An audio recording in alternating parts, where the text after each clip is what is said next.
大家好，我是阿光。为什么饭店里面的有机花菜这么好吃呢？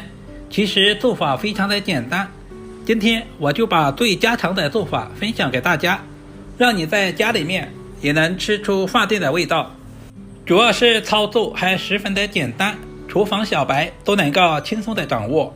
首先我们准备一颗有机花菜，挑选花菜我们要挑选这种菜梗是绿颜色的，这种花菜吃起来更加的清脆爽口。准备菜刀或者是剪刀，把花朵全部切下来，中间的硬心我们就不要了，把大朵切成小朵，这样方便成熟也方便入味。切花菜其实也有技巧的，切到2/3的部位，用刀轻轻的掰一下，这样就可以减少花菜的碎末，炒出来的成品也更加的美观。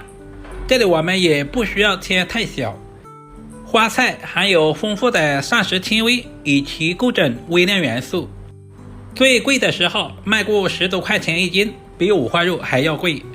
全部切好放在准备好的大碗中，因为花菜生长在室外，表面难免有一些虫卵或者是细菌，加入1大勺的食盐，然后倒满多一点的清水，稍微的抓拌一下，把食盐抓拌化开，放在一旁浸泡10分钟左右。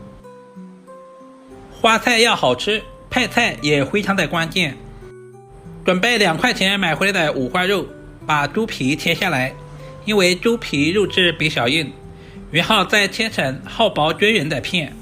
这里我们也不需要切太厚，大约在1个硬币的厚度就可以了。如果不喜欢吃肥肉的，也可以加入一些瘦肉或者是猪油来替代。其实肉不肉都无所谓，我们就要用五花肉里面的油脂来炒花菜，这样吃着都有肉的香味。接下来准备几粒去皮的大蒜，先切成薄片，大蒜可以增加花菜的蒜香味。然后再剁成稍微细一点的蒜末，这样更容易激发出蒜香味。切好放在小碗中。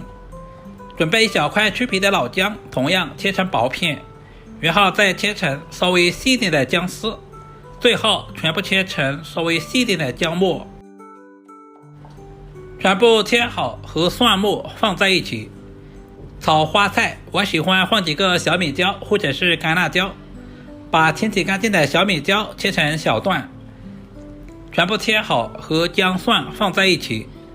首先准备1小把清洗干净的香葱，葱白和葱叶分开切。首先把葱白切成稍微短一点的葱花，葱叶切成小段，把切好的葱白放在小米椒一起。接下来准备一个小碗，我们来调个料汁。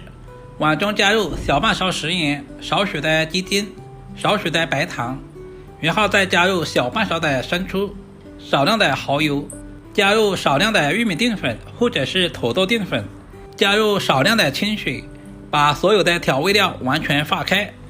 提前调好料汁也是节省炒菜的时间，在炒菜的时候就不会手忙脚乱。搅拌均匀，放在一旁备用。现在的花菜也已经浸泡好了，这里我们要多淘洗2遍，直到把表面的食盐淘洗干净，然后控干水分，再次放回大碗中。接着往碗中加入1大勺的花生油，这一步非常的关键，千万不能省略。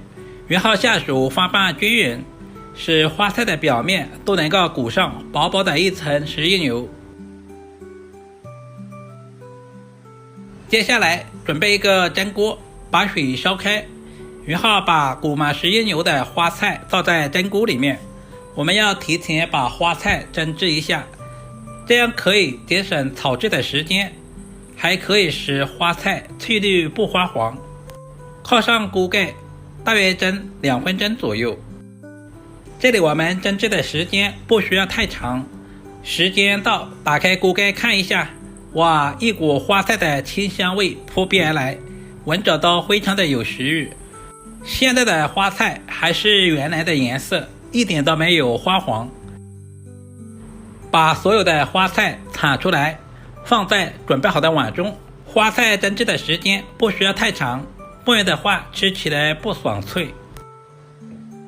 另起锅，加入少许的花生油，然后把切好的五花肉放在锅中，开小火煸炒，把五花肉炒出香味，同时炒出多余的油脂。这里我们一定要开小火，不停的翻炒，炒至五花肉微微发黄就可以了。为什么饭店里面的素菜这么好吃呢？其实饭店里面炒素菜都用的是猪油。接下来把准备好的花菜全部倒在锅中，开大火翻炒，把花菜表面的水分炒干，炒出香味。很多朋友炒花菜的时候喜欢焯水，其实焯过水之后的花菜营养很容易流失。接下来把切好的葱姜蒜小米椒也倒在锅中，再次翻炒均匀，把葱姜蒜炒出香味，小米椒炒出辣味。把准备好的料汁也倒在里面，再次翻炒均匀，把调味料炒至化开，开大火翻炒均匀，把花菜炒出锅气。亲爱的朋友们，视频都看到这里了，借您花菜的小手点个赞再走呗。您的每一个点赞留言都是我前进最大的动力，非常感谢您一直以来的支持与鼓励。最后把切好的葱段也加在锅中，稍微的翻炒几下，把香葱炒出香味。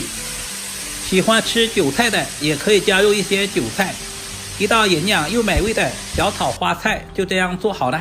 花菜提前蒸一下，这样可以节省炒制的时间，炒出来的花菜颜色翠绿不发黄。稍微总结一下，花菜一定要提前浸泡一下，然后裹上食用油，蒸制的时间不需要太长，大约在2分钟左右。只要记住这2点，你也可以做出比饭店还好吃的有机花菜。好了，如果视频对您有一点点帮助，就麻烦点赞收藏，我们下个视频再见吧。